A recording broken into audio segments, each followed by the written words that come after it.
Okay, so this is the brown coat on the stucco of the east wall, and next is color, right?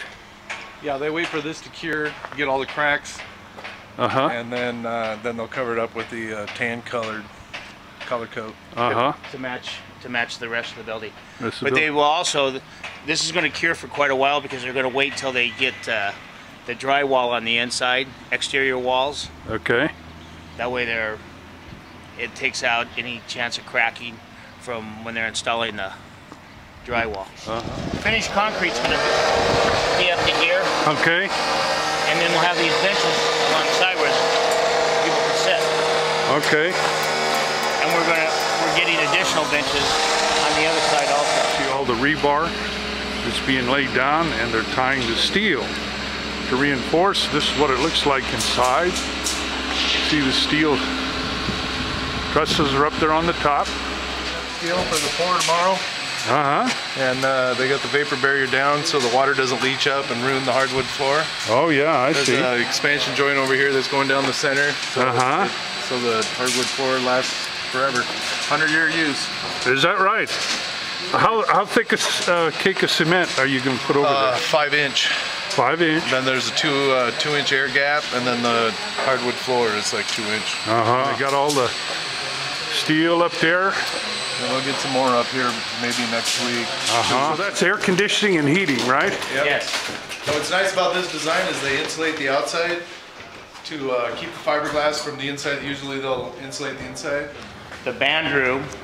Oh. And over there where it's furred out. Yeah. Where lockers will go. All right. They go underneath that. And then we have an equipment storage area over here. On the back side, the big door there. Yes. So all the instruments can be locked up. Yes. So tell me a little bit about the store. What are you guys going to do here? Parts and repair mostly. Okay. What we're starting out doing, what we want to make sure is that we have the parts for the bikes when they bring the bikes in. That we have the parts, we don't have to order them. We do carry. We're able to get bikes in, but we're not stocking the floor with the bikes. Okay. That's going to be a special order. That way, the customer gets exactly what they want. They're not buying anything off. We're not trying to sell something off the floor. Sure. Or, you know, when people already have their bikes, so when they actually bring them in to get them repaired, you know, they know that the bike that they brought in, that's our bread and butter. That's where we make the money. So your bike is important to us instead of trying to sell something that's on the floor. Yeah. If somebody ordered a new bike, though, how long would it take? A couple days. Oh, that's cool. Sure. It depends on the company. Our main supplier, we can get in a day, unless it's being shipped out of the East Coast, and it usually takes like 4, but that's the max. Sure. Something I know people are going to be interested in. We're going to start carrying used bikes. We're going to find them online, fix them up, and put them on the floor. Sure. So they'll be pretty reasonable. Give somebody a lot better choice, and a lot better equipment for a little less dollars. So. BMX bikes and things like they could use at the skate park. Yeah, BMX bikes to tricycles to whatever you want. Oh, cool. First of all, some of the projects we got coming, we have freed up a little bit of money. I've been out here in the past and told you there just is no money for projects. There's actually some money at the moment. We managed to talk the Board of Supervisors into putting out a bond, a county bond, to free up a little bit of cash, so we're going to be doing some projects for transportation.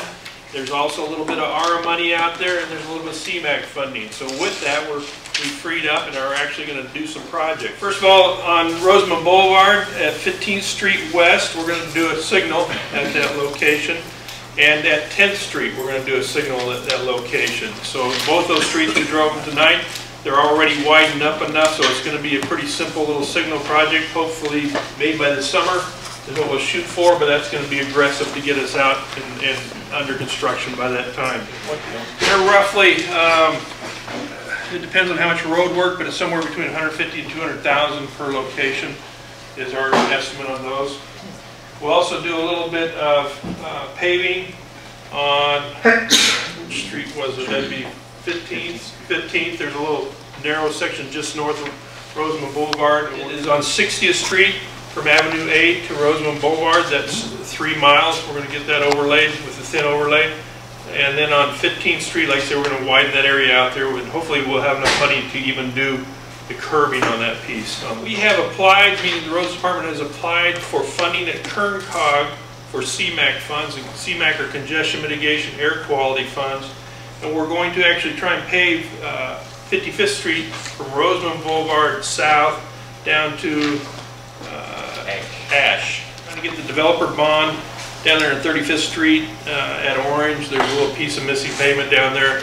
The developer is gone, but the bond still exists, so hopefully it is. We'll try and get that and roll into widening that little piece out. Yesterday at the St. Patrick's Day celebration, how many people did you guys have? Oh, probably about 80. Really?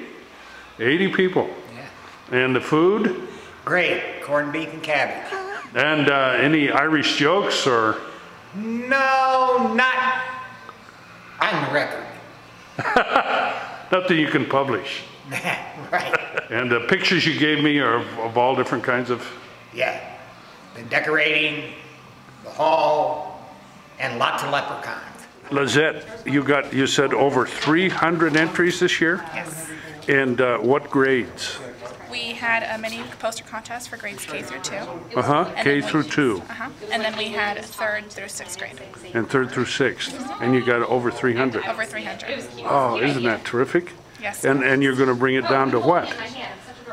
Well, we only have How many prizes are you? 20 prizes. 20 prizes to give away and 300 entries. Okay. So you said you're going to have a family night? We'll have a family night. That's Here? opened. Here? It's going to be held at Rosamond High School. At Rosamond High School. RCSD is putting it on for the families and the kids? Yes, the elementary grade. Okay, and what time? It's going to start at 6 o'clock. Okay. It's from 6 to 7:30, and we'll have a Dr. Wilderness show, which is a magical show based on water conservation, and then we'll award the poster winners. Democrats in the legislature, as you know, are the majority, and so they are the ones that are driving all the bills that have been coming to the floor during this extraordinary session. A few of the things that they've been asking for is an accelerated payment from people who are independent contractors, people that don't actually work for an employer but are self-employed, contract with an employer for services, rather than paying just the regular quarterly tax payments. He's asking for more money. They're asking for more money up front from those folks in order to try and plug some of the holes in this fiscal year's budget, and then obviously that will leave you in more of a lurch down the line because you're getting some of those payments early. One of the bills they're running is asking for an increased taxation on internet sales. And the argument there is what you're going to do is you're going to drive a lot of that internet sale business out of California. And when that's been tried in other states, when it's been done in other states, you've actually seen that happen. One of the things that I, as a city councilman, am worried about is this discussion of changing the way we pay our gas taxes. Right now, you have the Highway Users Trust account, the HUDA account, which is the excise tax that we pay on a gallon of gas. You have a federal excise tax that goes to the Federal Highway Trust account. It's about 18 cents, and then you have a match from the state that's about equal to that. But in California, we also pay a sales tax on gasoline, and that is the Proposition 42. And the reason they call it Proposition 42 is because the voters passed an initiative on the ballot in years past that guarantee that the sales tax that we pay on gasoline goes to funding for road maintenance and road construction, specifically for local government's road maintenance, and also there's some transit dollars that go there too. Well, what the governor has proposed, and now the Democrats in the legislature have also proposed, is to eliminate that sales tax on gasoline and increase the excise tax. But there'll be an overall reduction in the total tax that you sell, or that you pay, to the tune of about 4 or 5 cents a gallon that the consumer will pay at the pump. Now, why are they doing that? Well, they're doing that because, in my view, they're doing it because it will eliminate that constitutional protection on the gasoline tax that we pay. Therefore, they're not going to be obligated to spend the sales tax on gasoline on roads by making it an excise tax that goes to the general fund, which allows them to spend it on anything they want.